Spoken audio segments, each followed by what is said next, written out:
sinumpaan nyo, mga Sinubulan talaga! Protect the Filipino people! Protect the women! Protect the sambayan ng Pilipino! Not the Philippine President! Adik! Adik! Palka! Ano pang hinihintay natin? Kami sa Mindanao, handang-handa kami. Umikot na kami at tinanong namin ang aming mga kababayan. Kinakahiyangan na namin sa Cavite. Kung sakali man, hindi rin sino itong gobyerno na ito, handa kaming humiwalay. Ang kapal ng mukha mo, Jope! Tama! Allahu Akbar! Bawat pa. Umikot po kami at tinanong namin ang aming mga kababayan, lahat po sila ay sangayon. Papayag ho ba tayo na maghiwa-hiwalay tayo? Tama! Allahu Akbar! Masakit din po sa amin yun. Walang Jope! Subalit po hindi po natin pag-usapan ito. Mayroon namang formula na pwede tayong maghiwa-hiwalay politically pero hindi naman territorially. Pwede ho yun. Pero sana ayusin muna natin ang sistema ng ating gobyerno. Lalo na sa kasalukuyan, nakakahiya na po ang sitwasyon natin. Mantakin ninyo. Mantakin ninyo. Ang dami nang umalis na mga investor mula dito sa NCR. Saan sila lumipat? Lumipat sa amin! Sa Davao! Allahu Akbar! Kasi matino ang gobyerno namin doon. Matino ang gobyerno namin sa Mindanao, alhamdulillah. So ito po ang mensahe mula sa mga kapatid ninyo, Muslim.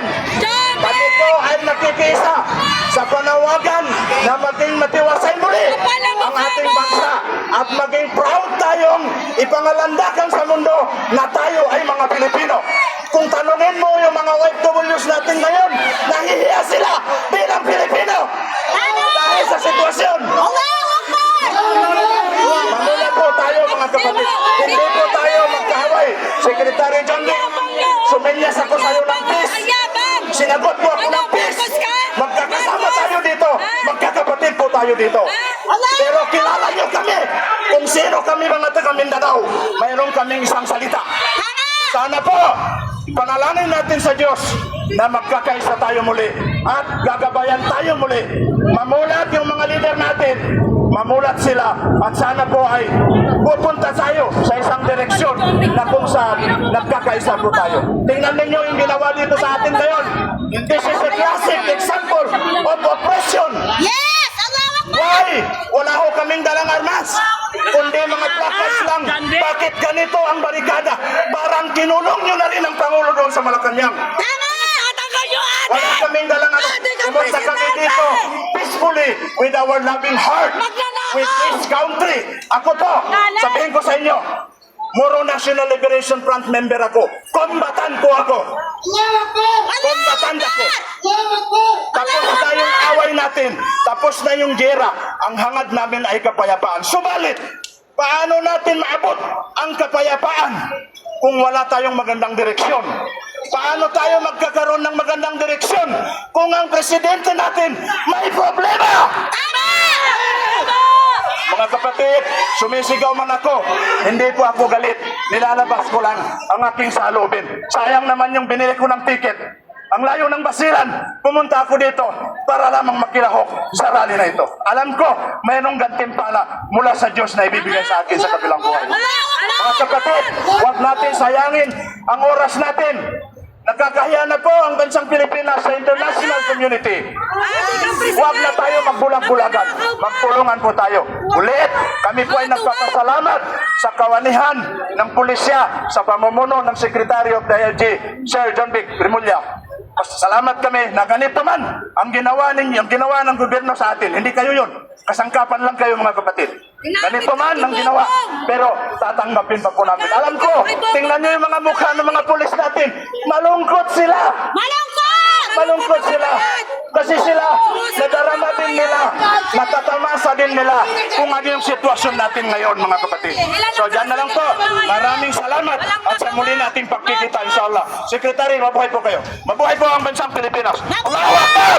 Allahu Akbar! Allahu Akbar!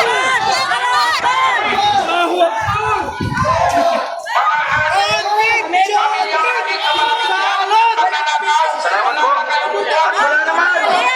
Sa sektor ng Kabataan mula sa Bulacan, tinatawagan po natin si Ginoong Alken Asuncion. Kaya mo, kaya? Magsalita ka kay Zombie. Oo, di ko kaya. Ano ba? Kaya, kaya yan, kaya, kaya. Yan mo yung cellphone mo. 1, 2, 3.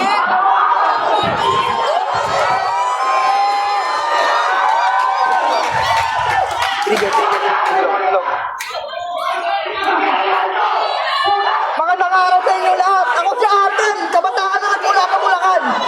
Napagod na sa kawalan ng pananagutan. Pagod na sa paulit-ulit na mga abuso at kapangyarihan. At pagod na sa sistema nila pinoprotektahan. Ang ilan kaysa sa bayan ng Pilipino.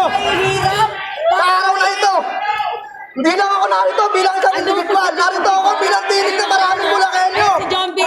Na nagkakakat ng tunay na pagbabago, isang bansang nag-alusan, katarungan at katapatan sa pamamahala. Matagal na natin nataksiyan ng paulit-ulit na panloloko. Ang pagbaloktot sa katotohanan at ang pagmamaliit sa kapangyarihan ng taong bayan. At ngayon, narito tayo, sabay-sabay sa ating bayan, kaya tama na. Sapat na! Hindi na natin kaya manahimik habang ang kinabukasan nating kabataan na ninanakaw ng korupsyon. Pamamayaan at maling pamamalakad. Hindi kaya kaitimin ang galit at pagkatigbala habang patuloy na pinapahina ang maling desisyon ang lakas.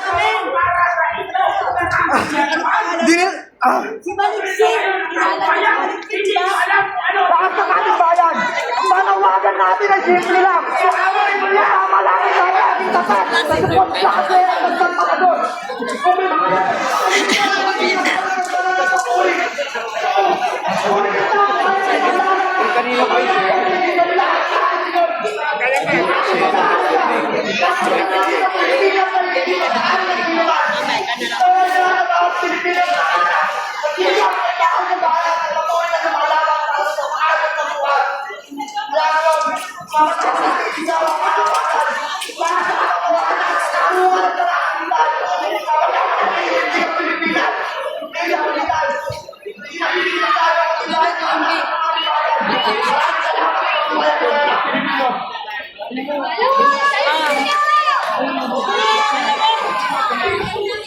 Nakikita niyo si Zombie? Noong September 21, ganyan din siya magpamorma. Salamat at ngayon naman po, para po pagbigyan natin sa pagsasara ng ating programa ngayong hapon, bigyan po natin ang pagkakataon na tayo alay ng panalangin at magpahayag si Pastor Jerry Ganes.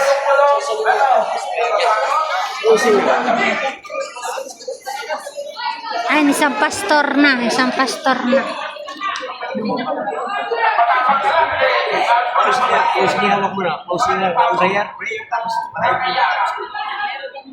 Maisog, ayan. Hakbang ng maisog. Dahil meron na...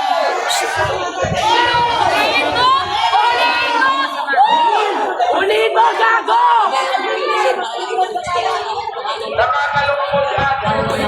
Nakaputang ina mo! Lumabas ka dito!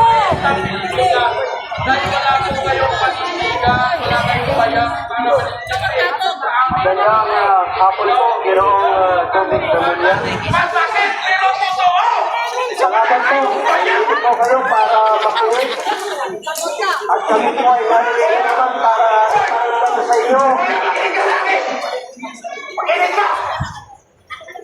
Dito mag-aari ang Pilipinas! Ha? Huwag kayo mag-ari-arihan dito! Kagabalaan ka! Hindi nyo mag-aari ang Pilipinas!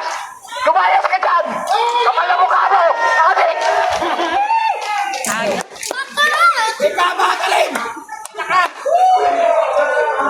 Kinukulong dapat yan! Buklo? Kinukulong.